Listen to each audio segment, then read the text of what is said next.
Hi friends, welcome to our channel. నేను మీకు ఈరోజు బీరకాయ శనగపప్పు కర్రీ చేసి చూపించబోతున్నానండి. టేస్ట్ బాగుంటుందండి, ఒకసారి ట్రై చేసి చూడండి. ముందుగా బీరకాయలు తీసుకున్నాను, తొక్క తీసుకుని అవి వాష్ చేసుకుని కట్ చేసి పెట్టుకున్నానండి. ఆ తర్వాత కొంచెం శనగపప్పు, పచ్చి శనగపప్పు అంటారు కదా, అవి కొంచెం నానబెట్టుకున్నాను.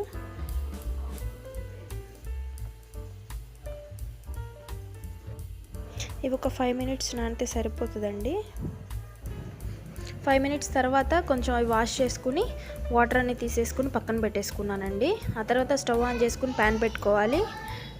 ప్యాన్ కొంచెం హీట్ ఎక్కాక ఆయిల్ వేసుకోవాలండి.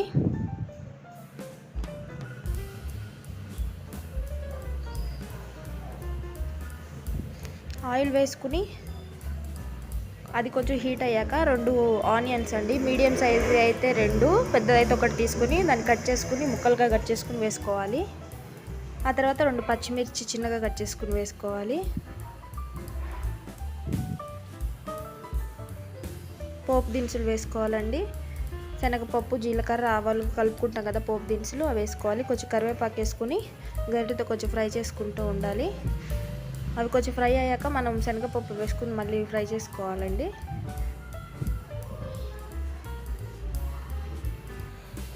అవి మొత్తం అడుగంటకుండా మాడిపోతాయి కదండి, మాడకుండా మనం గరిటెతో తిప్పుకుంటూ ఉండాలి. కొంచెం అట్లా గోల్డెన్ కలర్ వచ్చే వరకు చేసుకుని మనం కట్ చేసి పెట్టుకున్న బీరకాయ ముక్కలు వేసుకోవాలి. బీరకాయ ముక్కలు వేసుకున్నాక కొంచెం సాల్ట్, టేస్ట్కి సరిపడా సాల్ట్ వేసుకొని మళ్ళీ తిప్పుకోవాలండి. గరిటెతో కలుపుకోవాలి. అట్లా మొత్తం కలిపెట్టేసుకుని ఒక 2 మినిట్స్ అట్లా కలుపుతూనే ఉండాలండి. మొత్తం కలిపెట్టేసేసుకుని మూత పెట్టేసుకోవాలి. మూత పెట్టేసుకుని 2 నిమిషాల తర్వాత మళ్ళీ తీసి చూసుకోవాలండి. అయితే అడుగంటకుండా తిప్పుకుంటూనే ఉండాలి.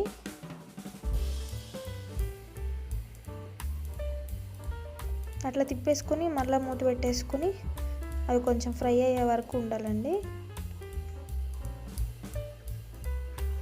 చూసారా, కొంచెం మెత్తబడింది ముక్క అనేది. మళ్ళీ ఒకసారి గరిటెతో తిప్పేసేసుకుని కారం, అంటే కొంతమంది కారం తింటారు, కొంతమంది లైట్గా తింటారు కదండి, అట్లా 1 స్పూన్ అయితే వేసాను నేను.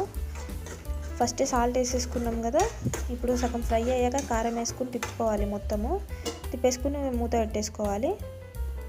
కారం వేసిన ఒక 5 నిమిషాలండి అట్లనే మూత పెట్టేసుకుని 5 మినిట్స్ తర్వాత తీసి చూస్తే ఆయిల్ తేలింది. చూసారా, మనకి కర్రీ అయిపోయినట్టే అండి. బీరకాయ శనగపప్పు కర్రీ రెడీ అయిపోయినట్టేను.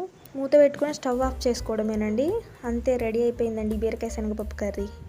ఈ కర్రీ మీరు చపాతీలోకి తినొచ్చు, రైస్లోకి తినొచ్చు అండి. చాలా టేస్ట్ బాగుంటుందండి.